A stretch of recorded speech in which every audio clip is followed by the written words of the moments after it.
अस्सलामुअलैकुम। आज हमने एक नए प्रोग्राम का आगाज़ किया है जिसका नाम है गपशप। इसमें हम बात करेंगे कि एक रेडी वाला, ठेले वाला, एक मज़दूर, एक नौकरी पेशा, एक दुकानदार क्या बात कर रहा है, इस टाइम हमारे मुल्क में क्या हालात हो चुके हैं और हमारा मुल्क किस सिमत में जा रहा है।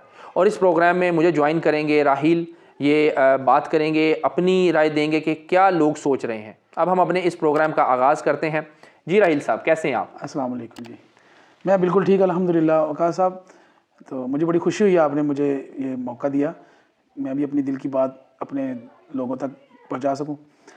बात यह है कि मैं अब चंद सवाल आज आपसे पूछना चाहता हूं। आपके बहुत सारे व्लॉग्स हम देखते रहते हैं, माशाल्लाह हमें बड़ा फ़ायदा होता है, मालूमात होती है, हमें अपने आप का पता लगता है कि हमारा यहाँ पे एज़ आ माशरे में रहने के अंदर हमारा क्या रोल है।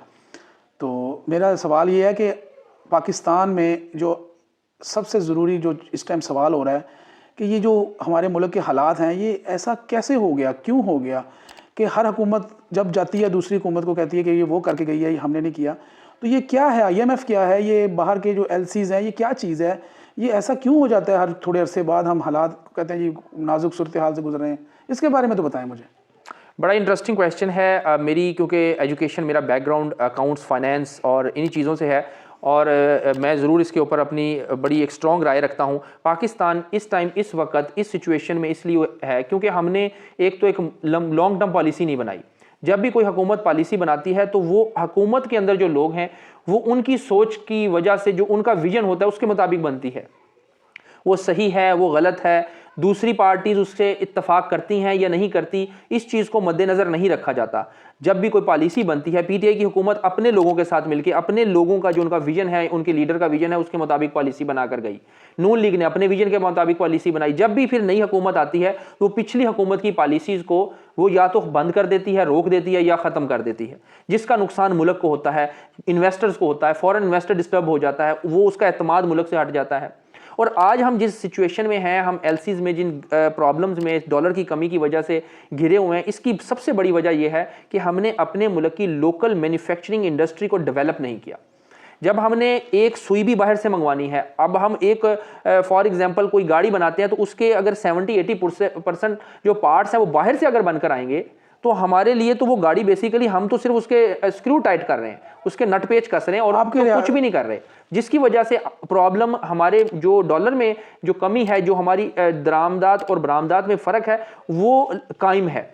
दूसरे नंबर पर जो डॉलर का ओपन मार्केट और बैंक के साथ जो फ़र्क है, ये एक बहुत बड़ा मसला है। अगर आप डॉलर बाहर से भेज रहे हैं और आप बैंक के थ्रू भेजते हैं तो अगर आपको 250 रुपये मिलेंगे, तो वही जब आप किसी हवाला के थ्रू, हुंडी के थ्रू या किसी और जो नॉन अथोराइज्ड सोर्स है उसके थ्रू भेजेंगे तो आपको ज़्यादा पैसे उसके अगेंस्ट मिलेंगे, जिसकी वजह से अमूमी तौर पर जो पाकिस्तान का एक बहुत बड़ा हुजम है फॉरेन रेमिटेंस का, डॉलर, रियाल, दिरहम, जो भी फॉरेन करेंसी है उसका जो वो है वो जो नॉन ऑफिशियल चैनल है उसमें चला जाता है, जिसकी वजह से स्टेट बैंक को वो डॉलर नहीं मिलते। आपके मुल्क में आते हैं लेकिन स्टेट बैंक को नहीं मिलते, मुल्क को फ़ायदा नहीं होता। अच्छा, तो ये बताएं कि ये जो अब जो हालात हो गए हैं, इसमें आप क्या समझते हैं कि अगर हालात ख़राब होंगे तो किसी को फ़ायदा तो नहीं होगा, इस मुल्क के हुक्मरानों को या किसी पार्टी को तो फ़ायदा नहीं होगा, तो वो फिर ऐसा क्यों करते हैं कि जिससे, यानी कि ऐसी कौन सी पॉलिसीज़ हैं जो वो बनाते हैं या नहीं बनाते, जिससे एक पार्टी के आने से तो वो रेमिटेंस बढ़ जाते हैं, दूसरी पार्टी के आने से रेमिटेंस कम हो जाते हैं। ऐसा क्या होता है?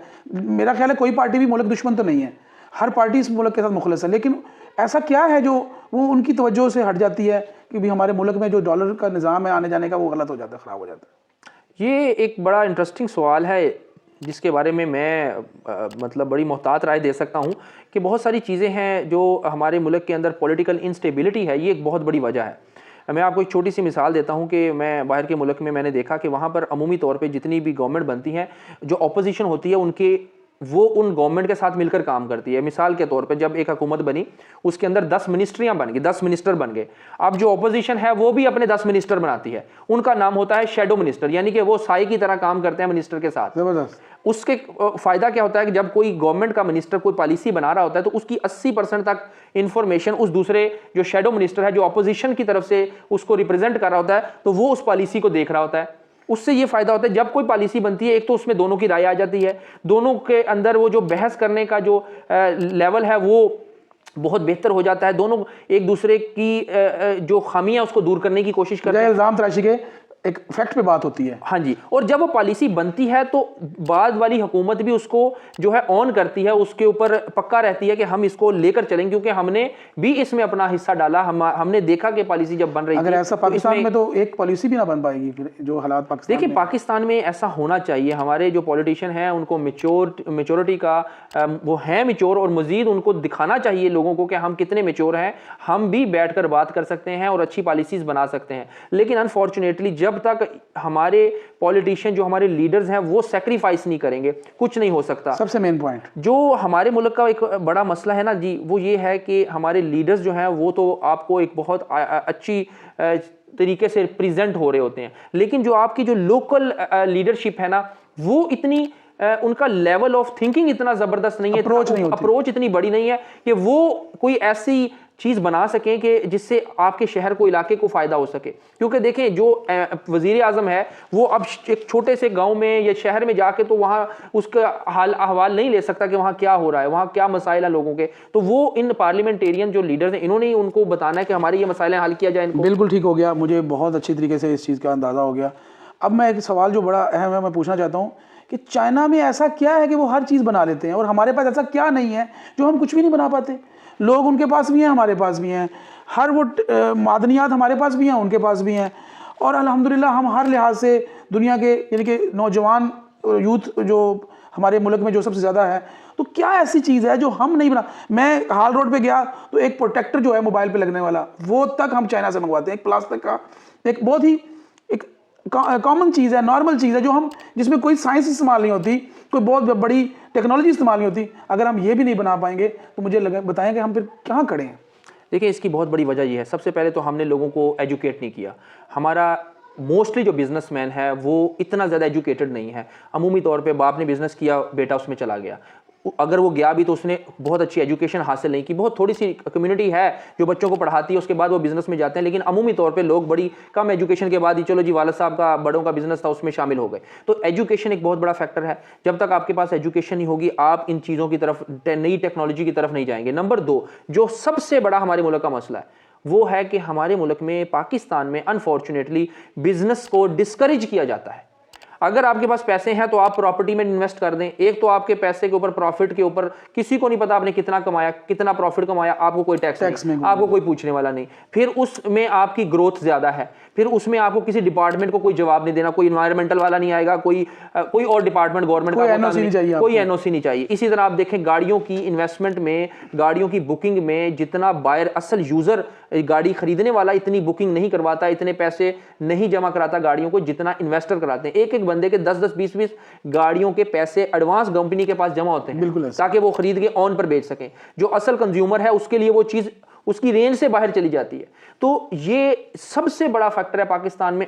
पॉलिटिकल अनस्टेबिलिटी के बाद सबसे बड़ा जो पाकिस्तान में फैक्टर है वो पाकिस्तान में बिजनेस करना बहुत मुश्किल है। जो लोग कर रहे हैं, मैं कहता हूं कि वो जिहाद कर रहे हैं, क्योंकि हर आए दिन आपको ऐसे ऐसे चैलेंजेस का सामना करना पड़ता है जिसको पाकिस्तान में रहकर फेस करना एक आम इंसान का काम नहीं है, शायद उसको हार्ट अटैक ही हो जाए। तो ऐसे मुश्किल हालात में भी वो अगर सर्वाइव कर रहे हैं, उनके जरिए अल्लाह ताला कई लोगों को रिस्क दे रहा है, उनकी वो नौकरियां जनरेट कर रहे हैं, तो वो पाकिस्तान के अंदर जिहाद कर रहे हैं, अपने मुल्क का भी खिदमत कर रहे हैं और बहुत बड़ा काम कर रहे हैं। वो अगर ये काम आसान कर दिया जाए, अगर आप ये कर दें कि लोगों के लिए बिजनेस करना आसान कर दें, तो आप देखेंगे यहाँ सुई भी बनेगी और हवाई जहाज भी बनेगा इंशाअल्लाह ताला। अच्छा, एक सवाल और मैंने देखा, कुछ लोग कहते हैं कि जी टैक्स देना तो बहुत हमारे लिए मुश्किल है, टैक्स के निज़ाम को अंदर आना, फिर बहुत ज़्यादा ब्लैकमेलिंग आ जाती है, हम कौन इतने खाते मिलाए, कौन इतनी इनवाइसेस संभाले। तो आप इसके बारे में क्या कहेंगे कि जो लोगों की मिथ बनी हुई है, ज़्यादातर जो अल्लाह पाक उनको समझ अता फरमाए, कि जो ज़्यादातर पढ़े लिखे नहीं हैं वो करोड़ों का बिजनेस कर रहे हैं, लेकिन रिश्वत में हज़ारों लाखों दे रहे हैं, लेकिन वो मुल्क की टैक्स के अंदर वो अपनी हिस्सा नहीं डाल रहे। और वो आपको क्या समझते हैं कि वो सही कह रहे हैं? वाकई पाकिस्तान में टैक्स देना एक ज़्यादा, मतलब टैक्स देने वाला जितना वो ज़्यादा मुश्किल में और टैक्स ना देने वाला आसानी में और थोड़े पैसों में उसकी जान छूट जाती है। आपका इसके बारे में क्या ख्याल है? देखिए, सबसे पहली बात यह है कि हमें जब भी कोई पॉलिसी बनानी है ना, तो हमें इस चीज़ को देखने की ज़रूरत है कि जिसके ऊपर ये अप्लाई करनी पॉलिसी, क्या वो लोग इस पॉलिसी के ऊपर अमल कर सकते हैं? क्या अगर मैं जो पॉलिसी बनाने वाला हूं, अगर मैं उस रेडी वाले की जगह खड़ा हूं, अगर मैं उस छोटे से दुकानदार वाले की जगह पर मैं हूं, तो क्या मैं उस पॉलिसी पे अमल कर सकता हूं? अगर मैं नहीं कर सकता तो वो कैसे कर सकता है जिसके ऊपर मैंने वो अप्लाई करनी है? छोटी सी बात मुझे याद आ गई, एक होटल वाले के पास आपने उसको टैक्स नेट में ला दिया, ले आए, और उसको कह दिया कि आपने सारा दिन के वो जो बिल्स हैं वो पॉज पे लगाने। अब वो मुझे एक दिन कहने लगा कि भाई मुझे बताएं मैं सब्जी वाले से कहाँ से इनवाइस लूँ, मैं गोश्त वाले से कैसे इनवाइस लूँ कि मैंने इससे कितने का गोश्त लिया। तो ये निज़ाम जो बना रहे हैं ऊपर बनाए, उनको ये चीज़ का अंदाज़ा नहीं है कि वो गोश्त सब्जी का कहाँ से सेल टैक्स इनवाइस लेगा और कैसे वो अपने आप को निज़ाम को चलाएगा। आपका क्या ख्याल है, इसमें है कोई गुंजाइश, यानी कि ये उन्होंने सही किया है या इसमें है कोई टैक्स नेट में, यानी कि हम बगैर इनवाइस के जो चीज़ें परचेज़ करते हैं? देखिए, जो आप पीटीआई हुकूमत की बात कर रहे हैं, उन्होंने ये पॉइंट ऑफ सेल इंटीग्रेशन का जो सॉफ्टवेयर है ये इंट्रोड्यूस करवाया, और जो टियर 1 रिटेलर्स हैं उनके लिए उन्होंने कहा कि ये लाजमी है कि आप पॉज इंटीग्रेट करें। अभी भी वो बाय लॉ ज़रूरी है वो पॉज इंटीग्रेट करना। तो मैं इमरान खान की कुछ पॉलिसीज़ जिनसे मैं इत्तफाक नहीं करता, उनमें से एक पॉलिसी ये है जिसमें मैं ये कहूँगा कि ये गलत पॉलिसी थी। अगर इसको इम्प्लीमेंट करना था तो इसके लिए एक तरतीब बनानी चाहिए थी, उसके मुताबिक इसको लेकर चलना था कि सबसे पहले आप हाई एंड पे जहाँ से चीज़ मैन्युफैक्चर हो रही है उसको लगाएं। अगर वहाँ पर आप मुकम्मल तौर पर कैप्चर कर लें, उसमें आपको 5 साल लगें, 10 साल लगें, जब आप उसको कैप्चर कर लें फिर आप नेक्स्ट लेवल पर आएँ, फिर उसके बाद नेक्स्ट लेवल पर आएँ। चीज़ें ऑटोमेटिकली सिस्टमाइज होती चली जानी थी। आपने एक फैक्ट्री उठाई और एक नीचे का दुकानदार उठाया, दरमियान का सारा सिस्टम खाली पड़ा हुआ है। फैक्ट्री वाला अगर इनवाइस होलसेलर को आधी दे रहा है, आधी की नहीं दे रहा। अब होलसेलर वाला आगे दुकानदार को कहता है तुम मेरे से इनवाइस लोगे तो मैं तुम्हें माल ही नहीं दूंगा। मिसाल के तौर पे मैं एक दुकानदार के पास गया तो मैंने उससे एक सिगरेट का ब्रांड पूछा, तो उसने कहा जी ये एक ऐसा ब्रांड है जिसको लोग आकर मांगते हैं। मैं उनको ये कहूँ कि आप इसकी बजाय ये वाला ले लें तो वो नहीं लेंगे। अब ये वाला जो ब्रांड है जो मैं खरीदता हूँ, जिससे मैं खरीदता हूँ, उसने कहा मैं आपको इनवाइस नहीं दूंगा। अब जब वो मुझे इनवाइस नहीं देगा तो मैं अपनी जेब से 17% डाल के कैसे बेच सकता हूँ? तो ये वो चीज़ें हैं जो खामियां हैं उस सॉफ्टवेयर में, उस सिस्टम में, ये अभी भी मौजूद है, तब भी मौजूद थी। और मैंने उस वक्त भी एक वीलॉग बनाया था जो मेरी उस पर पड़ा है, यूट्यूब चैनल पर भी और फेसबुक पर भी, आप ज़रूर देखिएगा, जिसमें मैंने इसको क्रिटिसाइज़ किया था और मैंने कहा था ये आज नहीं तो कल फेल हो जाएगा। और अब वो तकरीबन मैं बहुत बड़े बड़े स्टोर्स के बारे में बता सकता हूँ जहाँ पर ये प्रोग्राम चल रहा है, लेकिन उनके लिए भी बहुत सारी मुश्किलात हैं। तो पॉलिसी बनाने से पहले देखना चाहिए कि जिस पर हम अप्लाई कर रहे हैं वो ठीक है या नहीं। सेकेंडली, इमरान खान ने एक पॉलिसी बनाई health insurance programme, free health, जो थी बहुत ज़बरदस्त, बहुत सारे लोग मुस्तफ़ीद हुए, मैंने उसकी बहुत तारीफ़ भी की, रिसेंटली भी एक वीलॉग में तारीफ़ की। लेकिन उसके अंदर भी एक बहुत बड़ी खामी है। वो खामी ये है कि उसके अंदर चेक एंड बैलेंस इतने स्ट्रॉन्ग नहीं है। मैं एक डॉक्टर से दवाई लेने जाता हूँ और अपनी जेब से पैसे देता हूँ, तो मुझे पता है कि मैंने एक सोच समझ के बार्गेन करके पेमेंट करनी है। तो मैं उसको 100 रुपये का जो है वो बिल, उसका जो भी चेकिंग का या जो भी उसने लिया, 100 या 1000 या 2000 रुपये मैं पे करता हूँ। जब वो मेरे से हेल्थ कार्ड के जरिए वो पैसे लेता है तो मुझे नहीं पता लगता कि वो कितने ले रहा है। अमूमी लोग अनपढ़ होते हैं, उनको तो पता नहीं होता क्या लिखा हुआ है, तो वो 2 की बजाय 5000 भी काट सकता है। उसमें मेरा जहाँ तक ख्याल है कि उन्होंने कोई रेट्स फिक्स किए हुए हैं सर्जरीज के, टेस्ट के, वो उनके पूरे मुल्क में एक रेट्स उनके साथ फाइनल हुए हैं। जो भी कोई करेगा तो उसमें वो उस रेट के अंदर ही आएगा। फीस खास सर्जरीज के ये रेट्स हैं, खास डॉक्टर्स के या हॉस्पिटल्स के फलां चीज़ों के ये रेट्स हैं, जहाँ तक मेरा ख्याल है। अगर इसमें वो नहीं है, इसका देखिए, इसका नुकसान हुआ ना, जो आप बता रहे हैं, इसका भी नुकसान हुआ। रिसेंटली मेरे एक जानने वाले एक जगह से उन्होंने ऑपरेट करवाना था, जब ऑपरेट करवाने गए, अच्छे वाले डॉक्टर ने कहा मैं तो हेल्थ कार्ड वाला कार्ड यूज़ ही नहीं करता, मैं तो आपसे 2 लाख रुपया लूँगा, हेल्थ कार्ड वाले मुझे 50,000 दे रहे हैं, आपने मेरे वो असिस्टेंट्स हैं उनसे करवाना तो उनसे करवा लें हेल्थ कार्ड पे। तो ये देखें, सिस्टम को अगर आपने अप्लाई करना है तो सही तरीके से अप्लाई करें। ये इसमें खामियां हैं, इनको दूर करने की जरूरत है, लेकिन ये नहीं कि इनको बंद कर दिया जाए, इनको जरूर आप इम्प्लीमेंट करें, मगर एक प्रोसेस के थ्रू। इसका हल आप समझते हैं कि डिजिटलाइज सिस्टम, हर चीज़, जहाँ तक मैं थोड़ा सा मेरा हुआ है तजर्बा, जहाँ तक डिजिटलाइज हुआ है माशरे में, यानी कि सिस्टम हुआ है शोबों में, जैसे वापडा में आप देख लें, PTCL में देख लें, जहाँ तक हम डिजिटलाइज करते जा रहे हैं वहाँ पे ह्यूमन एरर और करप्शन कम होती जा रही है। आपका इसके बारे में क्या ख्याल? जी बिल्कुल ठीक है, ऐसा ही होना चाहिए। पूरी दुनिया इसी तरह चली गई है, पूरी दुनिया अपने निज़ाम को इस तरह चला रही है कि वो चीज़ों को जैसे जैसे डिजिटलाइज करते जा रहे हैं, जिसमें ह्यूमन इंटरेक्शन ख़त्म होता जा रहा है, वो चीज़ें उतनी एफिशिएंट होती जा रही हैं। तो बिल्कुल ठीक है, ऐसा ही होना चाहिए। और इस आवाम को आप जैसे कहते हैं कि भाई ये सादा आवाम है, इतनी सादा तो नहीं है ये, माशाल्लाह से इसको मोबाइल्स में ट्रांसफर्स करना, मुख्तलिफ़ किस्म के इसके फीचर्स इस्तेमाल करना, हर चीज़ उनको आते हैं। तो अब मेरा ख्याल है कि हमारी आवाम इतनी भी सादा नहीं है कि हम इनको कहें कि ये बिल्कुल ही अभी उस काबिल नहीं है। तो आपका इसके बारे में क्या ख्याल है कि भी? देखिए बिल्कुल आपकी बात ठीक है। अवाम हमारी पाकिस्तान की माशाल्लाह बाशऊर है, इतनी ज़्यादा एजुकेटेड अभी भी नहीं है। एजुकेशन की हमें ज़रूरत है, फॉर्मल एजुकेशन की हमें ज़रूरत है, तरबियत की ज़रूरत है। हमारे अंदर जो ये मीडिया है उसकी वजह से बहुत सारी खराफात पैदा हो रही हैं। हमारे नौजवान उसकी वजह से जिस्मानी और जहनी तौर पर मरीज़ बन रहे हैं, जिसको रोकने की ज़रूरत है। एक मुल्क में इंस्टेबिलिटी है, महंगाई है, परेशानी है। जब घर में परेशानी आती है तो उसका असर सब पे होता है, छोटों पर भी होता है, बड़ों पर भी होता है। तो ये सारे जो मामलात हैं इनको तब ही दुरुस्त किया जा सकता है जब हमारा मुल्क में जो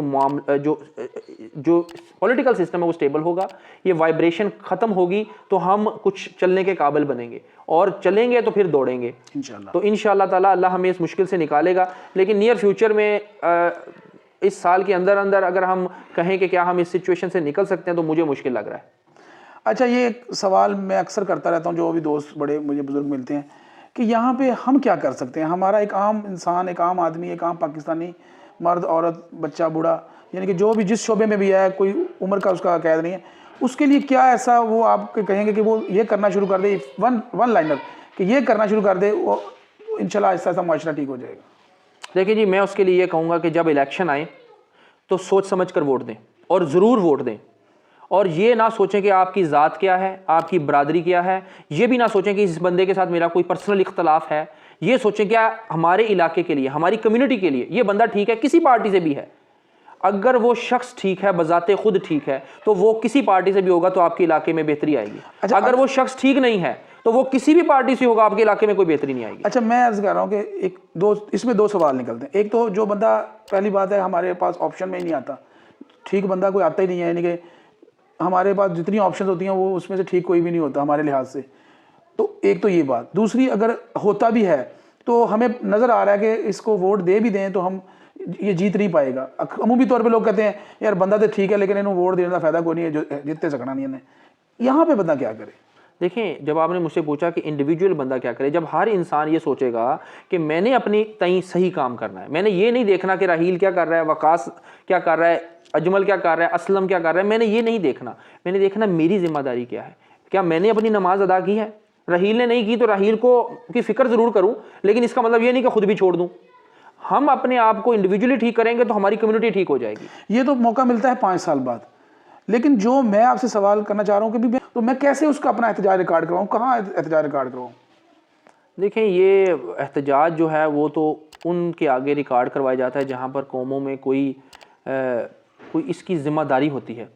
ज़िम्मेदारी का एक छोटा सा मिसाल मैं आपको सुना देता हूँ कि न्यूजीलैंड की प्राइम मिनिस्टर एक खातून, पहले वो प्राइम मिनिस्टर बनी, दोबारा फिर वो प्राइम मिनिस्टर बनी, और मजबूत तरीन प्राइम मिनिस्टर। उसके बावजूद जब महंगाई आई और वहाँ के लोगों की इनकम भी अच्छी है कि वो उनको महंगाई उस तरह महसूस नहीं होती जिस तरह हमारे मुल्क में महसूस होती है, लेकिन उस खातून की जिम्मेदारी देखें, उसकी वो देखें कि उसने कहा कि मेरे से ये सिचुएशन कंट्रोल उस तरह नहीं हो रही जिस तरह होनी चाहिए थी, मैं इससे ज़्यादा बेहतर परफॉर्म कर सकती थी। मेरी पार्टी में मेरे से ज़्यादा अच्छे लोग हैं जो मुझसे ज़्यादा बेहतर जानते हैं और इसको संभाल सकते हैं। उसने रिज़ाइन कर दिया और कोई नया बंदा प्राइम मिनिस्टर बन गया। उनकी पार्टी ने उसके अंदर उसको चूज़ कर लिया, पार्टी ने आपस में वोट दिए और उसको चूज़ कर लिया। कोई मुल्क में लड़ाई झगड़ा नहीं हुआ, कोई ऐसी बात नहीं हुई कि ये कोई खातून ऐसी कोई ऊपर आसमान से अल्लाह ताला ने भेजी है कि अगर ये चली गई तो न्यूजीलैंड डूब जाएगा। ये हमारे मुल्क के अंदर हमें वो खौफ में मुब्तला कर दिया गया है कि अगर इमरान खान ना हुआ तो मुल्क डूब जाएगा, अगर नवाज शरीफ ना हुआ तो मुल्क डूब जाएगा, अगर जरदारी साहब ना हुए तो मुल्क डूब जाएगा, मौलाना फजलुर रहमान साहब ना हुए तो मुल्क डूब जाएगा। बिल्कुल आपकी बात सही। हर पार्टी ने एक फिगर तैयार कर दिया कि जी हमारा तो ये इंतखाबी निशान ही ये बंदा है, ये बंदा नहीं है तो हमारी पार्टी नहीं है। अगर वो बंदा अल्लाह को प्यारा हो जाता है, जिंदगी मौत तो इंसान के हाथ में नहीं, अल्लाह के हाथ में, जाना सब ने है, तो फिर क्या है। हमें चाहिए, हर पार्टी को चाहिए अपने नीचे लोग तैयार करें। ये जो मारूसियत है ना, इसने तो हमारे मुल्क का बेड़ा गर्क कर दिया ना जी। ये मारूसियत हमारे मुल्क को एक दिन इस कदर नुकसान पहुंचा देगी जिसका हमें अंदाजा भी नहीं है। तो इसको ख़त्म होना चाहिए और पार्टीज़ को चाहिए कि अपने अंदर डेवलप करें लीडर्स को ऊपर आने दें। हम पार्टीज़ ने इतना, उनका जो लीडरशिप का सिस्टम है उतना ओवर शेडो कर देता है कि किसी भी एक इंडिविजुअल एमपीए या एमएनए को वो सोचने की हिम्मत और ताकत नहीं देता कि मैं भी कुछ कर सकता हूं, और उसके अंदर ये कैपेबिलिटी पैदा ही नहीं होने तक है वो कोई काम करे। और दूसरी तरफ मैं ये भी बात करूंगा कि जो हमारे एमपी एमएनए है ना, वो करना भी नहीं चाहते। अगर वो चाहें तो अपने इलाके में अपने इलाके के इमरान खान बन जाए, अपने इलाके के नवाज शरीफ बन जाएं, अपने इलाके के जरदारी बन जाएं, उनको बताएं कि हम आपके इलाके को इतना अच्छा कर सकते हैं तो हम मुल्क को कितना अच्छा कर सकते हैं। वो भी ये कोशिश नहीं करते। जब वो भी ये कोशिश नहीं करते, ऊपर लीडरशिप भी कोशिश नहीं करती, तो अल्टीमेटली हम एक बादशाहत टाइप के एक सिस्टम में चले जाते हैं जहां पर एक बंदा रूल कर रहा होता है तमाम पार्टीज को। आपका जो लोकल एमपी एमएनए आपसे वोट लेकर जाता है वो भी वहां जाके कोई नहीं कर सकता, आपके लिए कोई बात नहीं कर सकता। ये चीज खत्म होगी तो ये मुल्क। तो आज की गपशप यहीं खत्म करते हैं, हमारी तरफ से इतना ही। अल्लाह हाफिज। इंशाल्लाह फिर मुलाकात होगी। आपको ये वीलॉग कैसा लगा इसके बारे में राय ज़रूर दीजिएगा।